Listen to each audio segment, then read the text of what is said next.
నమస్కారం ఘంటారావానికి స్వాగతం. ముందుగా ప్రధాన అంశాలు. రేపటి నుంచి పార్లమెంటు వర్షాకాల సమావేశాలు. అఖిలపక్షం భేటీకి రెబెల్ ఎంపీలను ఆహ్వానించడంపై విపక్షాలు ఆగ్రహం. సోషల్ సైకోలను అరికట్టేందుకు ప్రత్యేక చట్టం తేవాలన్న ఎంపీ లావు. ప్రతి జిల్లాకు జేజేఎం నిధులివ్వాలని బాలశౌరి వినతి. ఓపీఎస్ పునరుద్ధరణపై ఉద్యోగుల హర్షం. విశాఖలో కృతజ్ఞత సభ. కూటమి సర్కారు జీవితాల్లో వెలుగులు నింపిందని సంతోషం. భూ అక్రమ వ్యవహారంలో తమ్మినేని సీతారాం పాత్ర ఉందన్న శ్రీకాకుళం ఎస్పీ. చట్టపరమైన చర్యలు తీసుకుంటామని వెల్లడి. విశాఖలో రోడ్డు ప్రమాదం, 4 దుర్మరణం. వినుకొండ నుంచి టెక్కలికి శుభకార్యానికి వెళ్తుండగా దుర్ఘటన.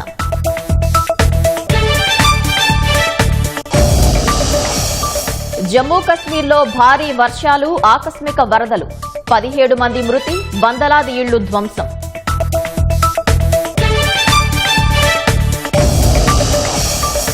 జపాన్ ఓపెన్ టోర్నీ విజేత పీవీ సింధు. టైటిల్ కొట్టిన తొలి భారత మహిళా షట్లర్గా రికార్డు.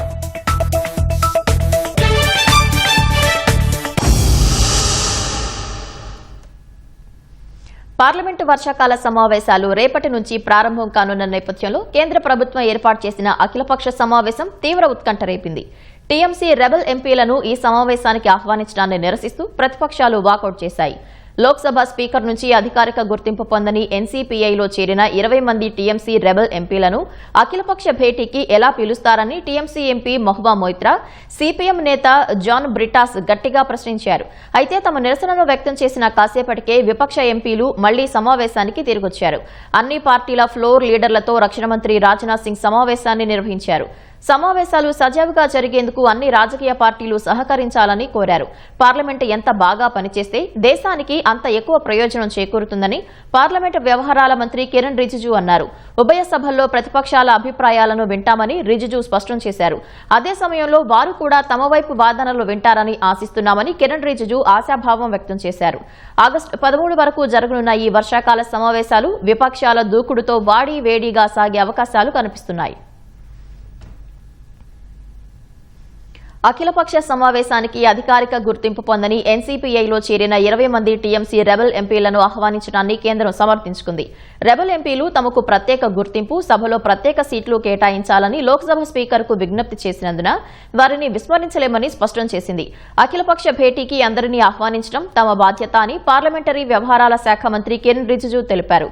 ఈసారి పార్లమెంటు వర్షాకాల సమావేశాల్లో 8 బిల్లులు ప్రవేశపెడతామని, ఏదైనా అదనపు కార్యక్రమాలు ఉంటే నిబంధనల ప్రకారం ముందుకు వెళ్తామని చెప్పారు. బిల్లులకు అన్ని పార్టీలు సానుకూల మద్దతు ఇవ్వాలని ఆయన విజ్ఞప్తి చేశారు. పార్లమెంటు ఎదుట నిరసనలు తెలపడం వల్ల ఎవరికీ రాజకీయంగా ఎలాంటి ప్రయోజనం చేకూరదని, అందుకే అన్ని రాజకీయ పార్టీల సభ్యులు మనస్ఫూర్తిగా ఉభయ సభ సమావేశాల్లో పాల్గొనాలని కిరణ్ రిజిజు కోరారు. వచ్చే నెల ఆగస్టు 13 వరకు పార్లమెంటు వర్షాకాల సమావేశాలు జరగనున్నాయి. సోషల్ సైకోలను అరికట్టేందుకు ప్రత్యేకంగా ఓ చట్టం తీసుకొచ్చేందుకు పార్లమెంటులో చర్చించాలని అఖిలపక్ష భేటీలో కోరినట్లు ఎంపీ లావు శ్రీకృష్ణదేవరాయలు తెలిపారు. నదుల అనుసంధానం సహా ఆక్వా రైతుల ఇబ్బందులపైన చర్చించాలని చెప్పినట్లు వెల్లడించారు. అఖిలపక్ష భేటీకి ఏపీ నుంచి టీడీపీ తరపున శ్రీకృష్ణదేవరాయలు, జనసేన నుంచి బాలశౌరి, వైసీపీ నుంచి వైవి సుబ్బారెడ్డి, మిథున్ రెడ్డి హాజరయ్యారు. ఫీడ్ ధరల పెంపుతో ఇబ్బంది పడుతున్న ఆక్వా రైతుల కష్టాల గురించి చర్చించాలని కోరినట్లు శ్రీకృష్ణదేవరాయలు, బాలశౌరి చెప్పారు.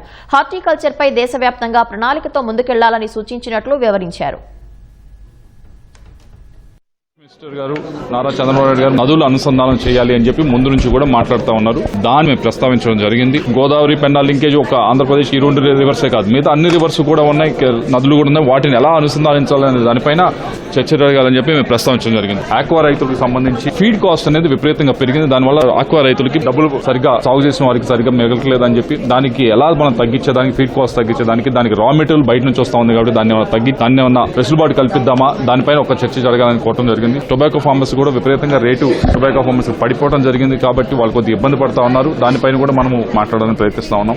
అలాగే సోషల్ మీడియాలో వ్యక్తిగత హననం అనేది జరుగుతా ఉందో కేవలం పొలిటీషియన్స్ ఏదో ఫిల్మ్ స్టార్స్ వీళ్ళకే కాదు, సామాన్య ప్రజలను కూడా సోషల్ మీడియాలో వ్యక్తిగత హననం అనేది విపరీతంగా జరుగుతా ఉంది. దీనిపైన ఒక చర్చ జరగాలి. దీనిపైన కొన్ని చట్టాలు తీసుకురావాలి. వృద్ధులు కూడా వాళ్ళ సేవింగ్స్ అన్నింటినీ కూడా మ్యూల్ అకౌంట్స్ ద్వారా ఆన్లైన్ లో జరిగే మోసాల ద్వారా లక్షలు పోగొట్టుకుంటా ఉన్నారు. దీన్ని ఎలా అరికట్టడం, దీన్ని ఎలా మనం ఆపటం అనేది ఈ రోజు ప్రతి ఒక్కరికి కూడా జన్ధన్ అకౌంట్లు అన్ని అకౌంట్లు తీసుకొచ్చాం కానీ వాళ్ళు సేవింగ్స్ చేసుకున్న దాన్ని మనం భద్రపరచలేకపోతే దానికి అర్థం లేదు. కాబట్టి దానిపైన ఒక చర్చ జరగాలి. ఈ సంవత్సరం మనకు వర్షాలు చాలా తక్కువగా ఉంటాయి కాబట్టి రైతాంగం ఎటువంటి ఇబ్బంది పడకుండా ఏ పంటలు వేసుకుంటే బాగుంటుంది, ఈళ్లు రాకుండా ప్రాబ్లం చెంది అదే రకంగా సరైనటువంటి ఉత్పత్తి లేక ఇబ్బంది పడుతున్నటువంటి విషయాల మీద పార్లమెంట్ లో ఈ విషయాన్ని కూలంకషంగా చర్చించి ఏ రకంగా కేంద్ర ప్రభుత్వం సహాయపడగలదో దాన్ని ఒక రోడ్ మ్యాప్ ను ఆలోచించమని చెప్పేసి కూడా వాళ్ళని రిక్వెస్ట్ చేయడం జరిగింది. అదే రకంగా జల్ జీవన్ మిషన్ ద్వారా ప్రతి జిల్లాకి కూడా నిధులు రావాలి అని చెప్పేసి కోరటం జరిగింది. దీని మీద డిస్కషన్ పెట్టమని చెప్పి కూడా రిక్వెస్ట్ చేయడం జరిగింది. మహిళా రిజర్వేషన్ కూడా డెఫినెట్ గా మేము ఫర్ డీలిమిటేషన్ కూడా మేము జరగాలని కోరుకుంటాం. అమరావతి పేరుతో అవినీతి జరుగుతుంది, కుంభకోణం జరుగుతుంది, మావిగన్ డిఆర్డీఏ కాంపిటీషన్కి వస్తుంది కాబట్టి దాన్ని అభివృద్ధి చేయాలని చెప్పి వైసీపీ వాళ్ళు ఏదైతే మావి గన్ అని చెప్పేసి మాట్లాడుతున్నారో అది ఆల్మోస్ట్ ఆల్ సిఆర్డి పరిధిలోనే ఉంది. దాన్ని అర్థం చేసుకుని మాట్లాడితే బెటర్. సిపిఎస్ విధానాన్ని రద్దు చేసి పాత పెన్షన్ విధానాన్ని పునరుద్ధరించడంపై ఉద్యోగ సంఘాల నుంచి హర్షాతిరేకాలు వ్యక్తమవుతున్నాయి. కూటమి ప్రభుత్వానిది చారిత్రాత్మక నిర్ణయం అంటూ ఉద్యోగ ఉపాధ్యాయ సంఘాలు కొనియాడాయి. తమ వృద్ధాప్యానికి ముఖ్యమంత్రి చంద్రబాబు కొండంత భరోసా కల్పించారంటూ ఉద్యోగ సంఘాల నేతలు విశాఖలో నిర్వహించిన సభలో భావోద్వేగానికి లోనయ్యారు. సిపిఎస్ రద్దు చేసి ఓపీఎస్ తీసుకురావడంపై విశాఖలో ఉద్యోగులు కృతజ్ఞతాభివందన సభ నిర్వహించారు. ఉత్తరాంధ్ర జిల్లాల నుంచి ఉపాధ్యాయులు, ఉద్యోగులు తమ కుటుంబ సభ్యులతో కలిసి పెద్ద సంఖ్యలో హాజరయ్యారు. సీఎం చంద్రబాబు తీసుకున్న నిర్ణయం పట్ల హర్షం వ్యక్తం చేశారు. సిపిఎస్ రద్దుతో వేల మంది ఉద్యోగుల జీవితాల్లో కూటమి ప్రభుత్వం వెలుగులు నింపిందన్నారు. తమ సమస్యల పరిష్కారానికి మార్గం సుగమం చేసినందుకు కూటమి ప్రభుత్వానికి ఉపాధ్యాయ సంఘాల నేతలు ధన్యవాదాలు తెలిపారు. 11,000 మంది కుటుంబాలకి సుమారు 34,000 కోట్ల భారం అవుతున్నప్పటికీ కూడా గౌరవ ముఖ్యమంత్రి వర్యులు ఈ రోజు ఒక చారిత్రాత్మకమైనటువంటి నిర్ణయం తీసుకున్నారు. దీనికి మేము జీవితాంతం రుణపడి ఉంటాము. గౌరవ ముఖ్యమంత్రి గారికి, ఈ కూటమి ప్రభుత్వానికి ప్రత్యేకమైన ధన్యవాదాలు. ఎప్పటికీ మీ వెంటే మేము ఉంటామని చెప్తూ ధన్యవాదాలు. లోకేష్ గారికి ఉన్న స్థాయి దృష్ట్యా ఆయన ఏ శాఖ కోరుకున్నా ఆయన తీసుకునే అవకాశం ఉండుంటుంది.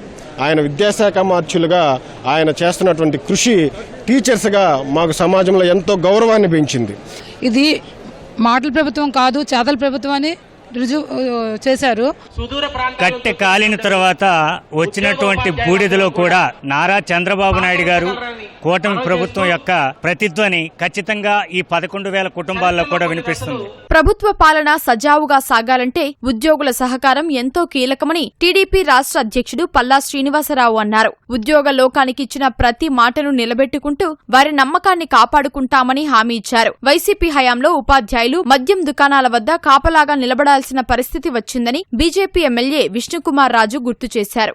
ఏ అభివృద్ధి అయినా సరే మనం దాన్ని ఎంజాయ్ చేయాలన్నా, లేదా భవిష్యత్తు తరాలు ఒక మంచి బాట వేయాలన్నా గవర్నమెంట్కి కంటిన్యూటీ ఉండాలి. 5 సంవత్సరాలు ఇచ్చి మళ్ళీ ఆపి మళ్ళీ ఇబ్బందులు పడి ఆ పరిస్థితి మాత్రం 2029లో మాత్రం రాకుండా చూడాల్సినటువంటి బాధ్యత మనందరిపైన ఉందని చెప్పి ఈ సందర్భంగా తెలియజేస్తున్నా. దుర్మార్గపు పరిపాలన 2019 నుంచి 2024 వరకు జరిగింది.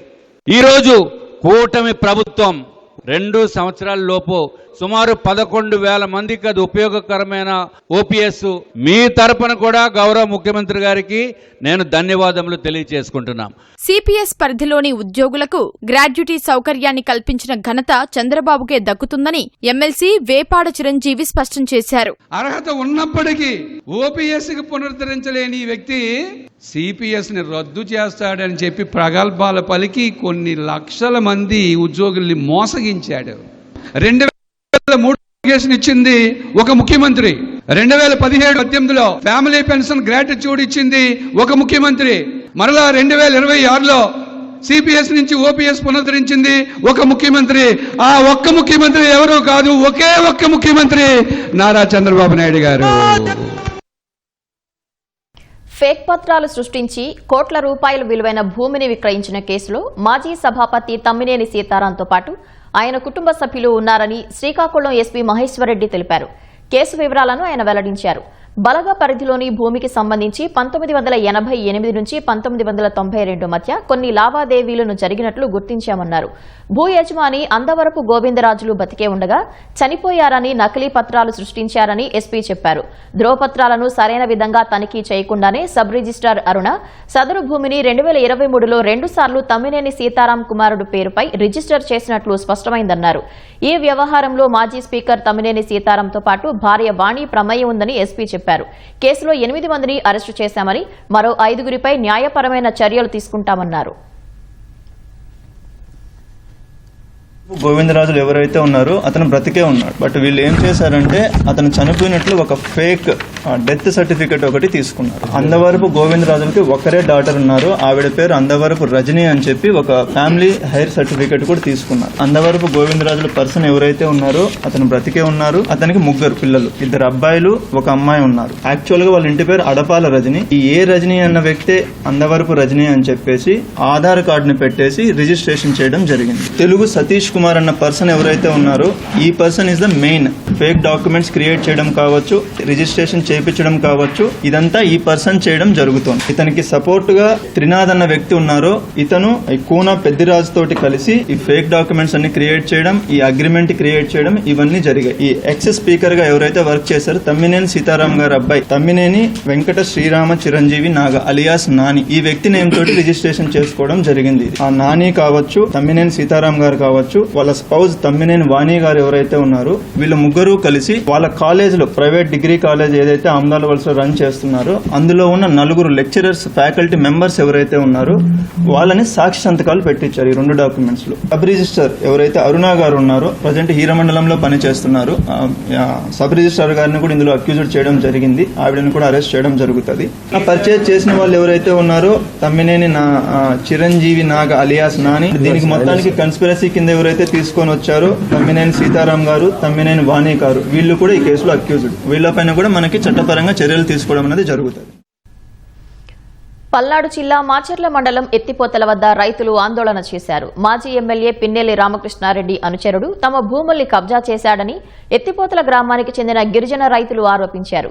వైసీపీ హయాంలో తమను భయపెట్టి బలవంతంగా లాక్కున్న భూముల్ని వెనక్కి ఇప్పించాలని డిమాండ్ చేశారు. అక్రమ రిజిస్ట్రేషన్ ద్వారా తమ సాగు భూముల్ని అమ్ముకున్నారని అన్నదాతలు ఆవేదన వ్యక్తం చేశారు. వెంటనే అధికారులు స్పందించి ఆ భూముల్ని ఇప్పించాలని కోరారు. ఆలపల్లి పంచాయతీ పరిధిలో ఉన్న ఏదైతే గవర్నమెంట్ అసెంట్ ల్యాండ్ ఉందో దీనిని గత ప్రభుత్వ హయాంలో పిన్నెల్లి రామకృష్ణారెడ్డి అతని అనుచరులతో కలిసి భూ కబ్జాకు పాల్పడడం జరిగింది.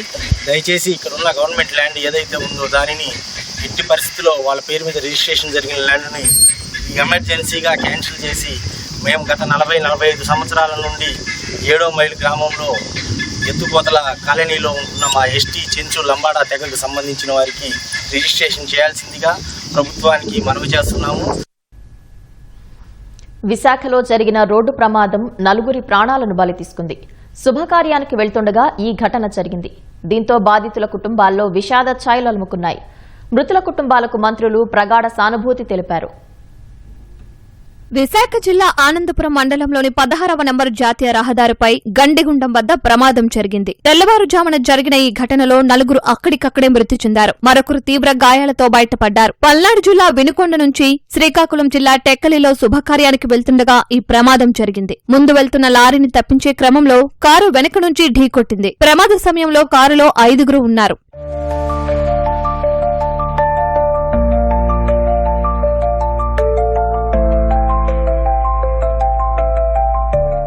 ఈ దుర్ఘటనలో నర్సరావుపేట ఎమ్మెల్యే చదలవాడ అరవిందబాబు పిఏ చంద్రశేఖర్ తీవ్రంగా గాయపడ్డారు. అతన్ని ప్రైవేటు ఆసుపత్రికి తరలించి చికిత్స అందిస్తున్నారు. చంద్రశేఖర్ కుమారుడితో పాటు కారు డ్రైవర్ సహా మరో 2 అక్కడికక్కడే ప్రాణాలు విడిచారు. విశాఖ సిపి శంకబ్రత బాగ్చి పోలీసులు అధికారులతో కలిసి సంఘటనా స్థలాన్ని పరిశీలించి వివరాలు తెలుసుకున్నారు. ఘటనపై హోంమంత్రి అనిత, మంత్రులు డోలా, మండిపల్లి విచారం వ్యక్తం చేశారు. మృతుల కుటుంబాలకు ప్రగాఢ సానుభూతి తెలిపారు.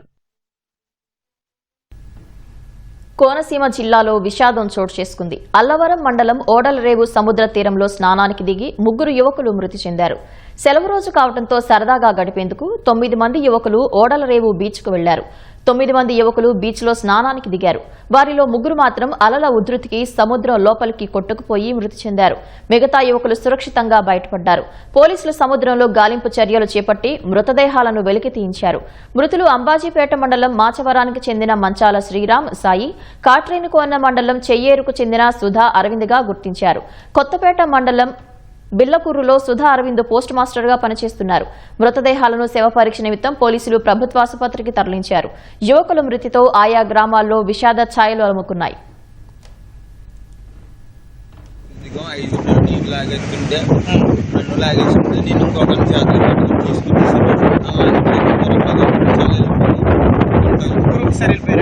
ఆగేసిందో లేదు, ఇటు జారి వెళ్ళిపోయాడో తెలియదు.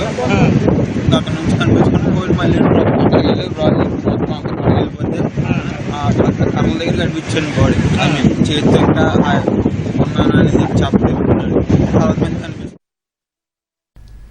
అయోధ్య రామమందిర విరాళాల నిర్వహణలో అవకతవకలు జరిగాయన్న ఆరోపణల నేపథ్యంలో కాంగ్రెస్ అధ్యక్షుడు ఖర్గే, లోక్సభ ప్రతిపక్ష నేత రాహుల్ గాంధీ ప్రధాని నరేంద్ర మోదీకి లేఖ రాశారు.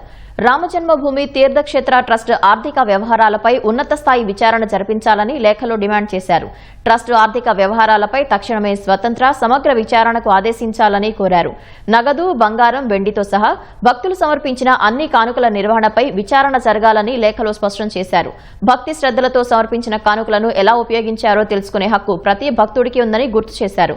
విచారణ నివేదికతో పాటు ట్రస్ట్ ఖాతా వివరాలను బహిర్గతం చేయాలని ప్రధానిని కోరారు. జమ్మూ కశ్మీర్లోని సరిహద్దు జిల్లాలైన పూంచ్, రాజౌరిలో భారీ వర్షాలు, ఆకస్మిక వరదల కారణంగా 17 మంది ప్రాణాలు కోల్పోయారు. 7 గల్లంతయ్యారు. ఇప్పటి వరకు నదీ ప్రవాహాల్లో చిక్కుకుపోయిన కనీసం 14 మందిని రెస్క్యూ సిబ్బంది సురక్షితంగా రక్షించారు. కొండచర్యలు విరిగిపడి ఇళ్లు ధ్వంసం కావడంతో పలువురు శిథిలాల కింద చిక్కుకున్నారు. వందలాది ఇళ్లు, డజన్ల కొద్దీ వాహనాలు దెబ్బతిన్నాయి. ఈ నేపథ్యంలో జమ్మూ కశ్మీర్ ముఖ్యమంత్రి ఒమర్ అబ్దుల్లా తన ఢిల్లీ పర్యటనను రద్దు చేసుకున్నారు. జమ్మూ కశ్మీర్లో గత కొన్ని రోజులుగా భారీ నుంచి అతి భారీ వర్షాలు కురుస్తున్నాయి. రహదారులన్నీ చెరువులను తలపిస్తున్నాయి. కార్లన్నీ వరద ఉధృతికి బొమ్మల్లా కొట్టుకుపోతున్నాయి. సోరంకోట్ పరిధిలోని లోయర్ ముర్రా గ్రామంలో తెల్లవారుజామున ఒక ఇంటిపై కొండ చర్యలు విరిగిపడ్డాయి. ఇంట్లో ఉన్న 8 మంది శిథిలాల కింద చిక్కుకున్నారు. సహాయక చర్యలు చేపట్టిన అధికారులు 2 ఏళ్ల బాలుడు సహా 5 మృతదేహాలను వెలికితీశారు. మిగిలిన వారి కోసం గాలింపు చర్యలను ముమ్మరం చేశారు. సాంగ్లా గ్రామంలో వరద ఉధృతికి ఒక ఇల్లు కొట్టుకుపోయింది. ఈ ఘటనలో 4 గల్లంతయ్యారు. నూనాబండి గ్రామంలో ఇల్లు కూలి నాజియా కౌసర్ అనే మరో మహిళ మరణించగా ఆమె భర్త, 3 పిల్లలు గాయాలతో బయటపడ్డారు. సాంగ్లాని సూరంకోట్లో ఇల్లు కూలి 22 ఏళ్ల షాబైజ్ అహ్మద్ అనే యువకుడు మరణించాడు. మర్హోట్ సమీపంలోని బాగులో పడి ఇరమ్ అనే బాలిక వరద ఉధృతికి కొట్టుకుపోయింది. దుందాక్ లాతుంగ్ వంతెన వద్ద ఒక గుర్తు తెలియని మహిళ మృతదేహం లభ్యమైంది. పూంచ్ జిల్లా హవేలీ తెహసీల్లో మరో వ్యక్తి ప్రాణాలు కోల్పోయాడు. వాతావరణ శాఖ హెచ్చరికలు, జమ్మూ డివిజన్లో నెలకొన్న తీవ్ర పరిస్థితుల దృష్ట్యా సీఎం ఒమర్ అబ్దుల్లా తన ఢిల్లీ పర్యటనను రద్దు చేసుకున్నారు. ఈ మేరకు ఆయన ఎక్స్ వేదికగా ఓ పోస్టు పెట్టారు. క్షేత్రస్థాయిలో పరిస్థితులను స్వయంగా పర్యవేక్షిస్తానని, ప్రజల ప్రాణాలను రక్షించడమే ప్రభుత్వ మొదటి ప్రాధాన్యతని ఆయన అన్నారు. వరదలు, ఆస్తి నష్టం కారణంగా నష్టపోయిన ప్రతి కుటుంబానికి ప్రభుత్వం అండగా ఉంటుందని భరోసా ఇచ్చారు. జమ్మూ కశ్మీర్లో నెలకొన్న తీవ్ర పరిస్థితుల కారణంగా అమర్నాథ్ యాత్రను తాత్కాలికంగా నిలిపివేశారు. దీంతో యాత్ర కోసం సిద్దమైన వాహనాలన్నీ ఎక్కడికక్కడ నిలిచిపోయాయి. జమ్మూలో రాబోయే కొన్ని రోజుల పాటు భారీ వర్షాలు కురిసే అవకాశం ఉందని వాతావరణ శాఖ హెచ్చరించింది. ఈ నేపథ్యంలో అధికారులు అప్రమత్తమయ్యారు. భక్తుల భద్రత దృష్ట్యా పెహల్గాం, బాల్తాల్ 2 మార్గాల ద్వారా సాగే అమర్నాథ్ యాత్రను తాత్కాలికంగా నిలిపివేస్తున్నట్లు ప్రకటించారు. ఉత్తరాఖండ్లోని పవిత్ర పుణ్యక్షేత్రాలైన బద్రీనాథ్, కేదార్నాథ్ వెళ్లే భక్తులకు తీపి కబురు అందింది. రుద్రప్రయాగ్లో నిర్మిస్తున్న అత్యంత భారీ సొరంగ మార్గం పనులు ఎట్టకేలకు పూర్తయ్యాయి. 900 మీటర్ల పొడవైన ఈ టన్నెల్ నిర్మాణం దిగ్విజయంగా ముగిసింది. ఈ టన్నెల్ను అనుసంధానిస్తూ అలకనంద నదిపై నిర్మిస్తున్న 200 మీటర్ల పొడవైన భారీ వంతెన పనులు కూడా చివరి దశకు చేరుకున్నాయి. ఈ ప్రాజెక్టుతో కేదార్నాథ్, బద్రీనాథ్ జాతీయ రహదారులు ఒకదానితో ఒకటి అనుసంధానం కానున్నాయి. ఉత్తరాఖండ్ పర్వత ప్రాంతాల్లో ప్రయాణం అంటేనే కొండ చర్యలు విరిగిపడటం, గంటల తరబడి ట్రాఫిక్ జామ్లు గుర్తొస్తాయి. ముఖ్యంగా కేదార్నాథ్, బద్రీనాథ్ వెళ్లే యాత్రికులకు రుద్రప్రయాగ్ వద్ద ట్రాఫిక్ పెద్ద నరకంగా మారేది. ఈ సమస్యకు శాశ్వత పరిష్కారం చూపేందుకు కేంద్ర ప్రభుత్వం అత్యంత ప్రతిష్టాత్మకంగా ఈ ప్రాజెక్టును చేపట్టింది. ఇంజనీరింగ్ అద్భుతంగా నిలిచిన ఈ టన్నెల్ అందుబాటులోకి వస్తే రుద్రప్రయాగ్ ప్రధాన మార్కెట్ గుండా వెళ్లాల్సిన అవసరం లేకుండానే యాత్రికులు నేరుగా తమ గమ్యస్థానాలకు చేరుకోవచ్చు. సఫ్దర్జంగ్ ఆసుపత్రి నుంచి ప్రముఖ పర్యావరణవేత్త సోనం వాంగ్చుక్ ను ప్రైవేట్ ఆసుపత్రికి తరలించాలంటూ దాఖలైన పిటిషన్ను ఢిల్లీ హైకోర్టు తిరస్కరించింది. సఫ్దర్జంగ్ ఆసుపత్రిలోనే ఆయనకు చికిత్స కొనసాగుతుందని న్యాయస్థానం స్పష్టం చేసింది. ఈ వ్యవహారంలో కేంద్రం తీసుకున్న నిర్ణయాన్ని కోర్టు సమర్థించింది. నీటి పరీక్షా పత్రాల లీకేజ్ వ్యవహారం, విద్యా వ్యవస్థలో అవకతవకలపై కాక్రోచ్ జనతా పార్టీ ఆధ్వర్యంలో జరుగుతున్న నిరసనలకు మద్దతుగా సోనం వాంగ్చుక్ జూన్ 28న ఆమరణ నిరాహార దీక్షను ప్రారంభించారు. ఆయన ఆరోగ్యం క్షీణిస్తున్న నేపథ్యంలో పోలీసులు వాంగ్చుక్ ను బలవంతంగా సఫ్దర్జంగ్ ఆసుపత్రికి తరలించారు. తమకు నచ్చిన ఆసుపత్రికి మార్చుకునేందుకు వీలుగా ఆయనను వెంటనే డిశ్చార్జ్ చేయాలని కోరుతూ వాంగ్చుక్ భార్య గీతాంజలి ఢిల్లీ హైకోర్టులో పిటిషన్ దాఖలు చేశారు. గురుగ్రామ్లోని ఓ ప్రైవేట్ ఆసుపత్రికి వాంగ్చుక్ ను మార్చాలని తాము కోరుకుంటున్నట్లు గీతాంజలి తరపు న్యాయవాది కోర్టుకు వివరించారు. సఫ్దర్జంగ్ ఆసుపత్రిలో వాంగ్చుక్ ఆరోగ్యం పట్ల పూర్తి శ్రద్ధ తీసుకుంటున్నామని ప్రభుత్వం తరపున అదనపు సొలిసిటర్ జనరల్ చేతన్ శర్మ వాదనలు వినిపించారు.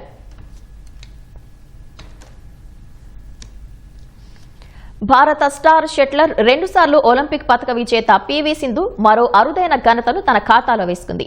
టోక్యో వేదికగా జరిగిన ప్రతిష్టాత్మక జపాన్ ఓపెన్ సూపర్ 750 బ్యాడ్మింటన్ టోర్నమెంట్లో మహిళల సింగిల్స్ టైటిల్ ను కైవసం చేసుకుని చరిత్ర సృష్టించింది.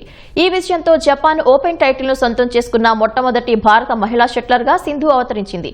తుదిపోరులో జపాన్ క్రీడాకారిణి, మాజీ ప్రపంచ ఛాంపియన్ అకానే యమగుచిని సింధు మట్టి కరిపించింది. 21-17, 21-17 తేడాతో వరుస గేముల్లో గెలిచి అద్భుత విజయాన్ని అందుకుంది. మొదటి నుంచే సింధు ఈ మ్యాచ్లో తనదైన శైలిలో దూకుడు ప్రదర్శించింది. ఖచ్చితమైన ప్లేస్మెంట్స్, పదునైన స్మాష్లతో ప్రత్యర్థిని ఉక్కిరిబిక్కిరి చేసింది. తొలి గేమ్ను 21-17తో తన ఖాతాలో వేసుకున్న సింధు రెండో గేమ్లోనూ అదే జోరు కొనసాగించింది. ఒక దశలో 11-7, 17-13 తేడాతో ఆధిక్యంలోకి దూసుకెళ్లిన ఆమె ఏ దశలోనూ యమగుచికి కోలుకునే అవకాశం ఇవ్వకుండా 21-17తో రెండో గేమ్తో పాటు మ్యాచ్ను దక్కించుకుంది. భారతదేశం గర్వించేలా జపాన్ ఓపెన్ ఫైనల్స్ లో తెలుగు తేజం బ్యాడ్మింటన్ స్టార్ పీవీ సింధు సంచలన విజయం సాధించారని సీఎం చంద్రబాబు, మంత్రి లోకేష్, మంత్రి మండిపల్లి రాంప్రసాద్ రెడ్డి అభినందించారు. ఉత్కంఠ భరితంగా సాగిన పోరులో ప్రత్యర్థి యమగుచిపై ఘన విజయం సాధించి సరికొత్త మైలురాయిని లిఖించారని చంద్రబాబు కొనియాడారు. భారత బ్యాడ్మింటన్ చరిత్రలోనే ఇదో చారిత్రాత్మక ఘట్టమన్నారు. రాబోయే ఒలింపిక్స్ బరిలో కూడా ఇదే జోరును కొనసాగించి దేశానికి పసిడి పతకాన్ని తీసుకురావాలని ముఖ్యమంత్రి ఆల్ ది బెస్ట్ చెప్పారు. భారత బ్యాడ్మింటన్ చరిత్రలో ఎన్నడూ లేని విధంగా మన తెలుగు తేజం పీవీ సింధు సరికొత్త రికార్డు నెలకొల్పారని మంత్రి లోకేష్ అన్నారు. తన కెరీర్లోనే మొట్టమొదటిసారిగా ప్రతిష్టాత్మక జపాన్ ఓపెన్ టైటిల్ కైవసం చేసుకున్నారని కొనియాడారు. సింధు చూపించిన దూకుడు, పట్టుదల ముందు యమగూచి ఏ దశలోనూ నిలవలేకపోయారని అభిప్రాయపడ్డారు. ఆమె విజయ పరంపరపై దేశమంతా గర్విస్తోందని లోకేష్ స్పష్టం చేశారు. జపాన్ ఓపెన్ టైటిల్ గెలిచిన తొలి భారతీయురాలుగా సింధు చరిత్ర సృష్టించారని, భవిష్యత్తులో మరిన్ని అంతర్జాతీయ టైటిళ్లు సాధించాలని మంత్రి మండిపల్లి రాంప్రసాద్ రెడ్డి ఆకాంక్షించారు.